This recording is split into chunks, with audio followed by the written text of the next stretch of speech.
ಈ ಕಾರಣಕ್ಕೆ ಸಿಎಸ್ಕೆ ಕೊನೆಯಲ್ಲಿ ಬಂದು ಸೋತಿದ್ದು. ದೊಡ್ಡ ರಹಸ್ಯವನ್ನು ಬಯಲು ಮಾಡಿದ ರವೀಂದ್ರ ಜಡೇಜಾ. ಆರ್ಸಿಬಿ ಸಿಎಸ್ಕೆ ಮ್ಯಾಚಲ್ಲಿ ರವೀಂದ್ರ ಜಡೇಜಾ ಅವರ ಪಾಟು ಸೂಪರ್ ಆಗಿತ್ತು ಗುರು. ಎಲ್ಲ ಫೇಸಸಲ್ಲೂ ಕೂಡ ಅವರು ಇದ್ದರು. ಸೋತ ನಂತರ ಹೇಳಿದ್ದೇನಪ್ಪ ಅಂದರೆ ಆರ್ಸಿಬಿ ವಿರುದ್ಧ ನಾವು ನಮ್ಮ ಸೋಲಿಗೆ ಇದೇ ಕಾರಣ. DRS ನಮ್ಮ ಸೈಡ್ ಬರಬೇಕಾಗಿತ್ತು, ಬಂದಿಲ್ಲ. ನಾವಲ್ಲಿ ಮಿಸ್ಟೇಕ್ ಮಾಡಿದ್ವಿ. ಧೋನಿ ಮ್ಯಾಚ್ನ ಫಿನಿಶ್ ಮಾಡಬೇಕಾಗಿತ್ತು. ಧೋನಿ ಅವರಿಂದ ನಮಗೆ ಮತ್ತೊಂದು ಸೋಲು ಬಂದಿದೆ. ಲಾಸ್ಟ್ ಟೈಮು ಕೂಡ ಧೋನಿ ಮನ್ಸು ಮಾಡಿದರೆ ಗೆಲ್ಲಿಸ್ಬೋದಾಗಿತ್ತು, ಆದರೆ ಈ ಟೈಮು ಕೂಡ ಗೆಲ್ಲಿಸಿಲ್ಲ. ಈ ಸಲ ಕೂಡ ಕೈಯಲ್ಲಿತ್ತು ಮ್ಯಾಚು. 3 ಬಾಲ್ 6 ರನ್ ಬೇಕಾಗಿತ್ತು. ನಾನು ಸ್ಟ್ರೈಕಲ್ಲಿ ಇದ್ದಿದ್ರೆ ಏನೋ ಒಂದು ಮಾಡ್ಬೋದಾಗಿತ್ತು.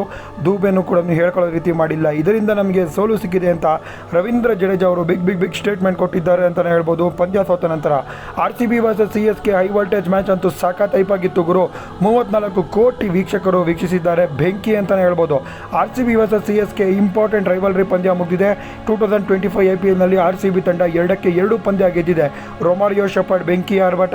ಕೊನೆಯಲ್ಲಿ ಫಿನಿಶ್ ಮಾಡಿದ್ದು ಎಸ್ ದಯಾಳ್ RCB ತಂಡಕ್ಕೆ ಹೀರೋ ಆಗಿ ಹೊರಹೊಮ್ಮಿದ್ದಾರೆ. ಇದು ರವೀಂದ್ರ ಜಡೇಜಾ ಹೇಳಿದ್ದು ಸೋತ ನಂತರ. ನಿಮಗೆ ವಿಡಿಯೋ ಇಷ್ಟ ಆಗಿದ್ರೆ ಲೈಕ್ ಮಾಡಿ. ವಿಡಿಯೋನ ಎಲ್ಲರಿಗೂ ಕೂಡ ಇವಾಗಲೇ ಶೇರ್ ಮಾಡ್ತಾ ಬನ್ನಿ.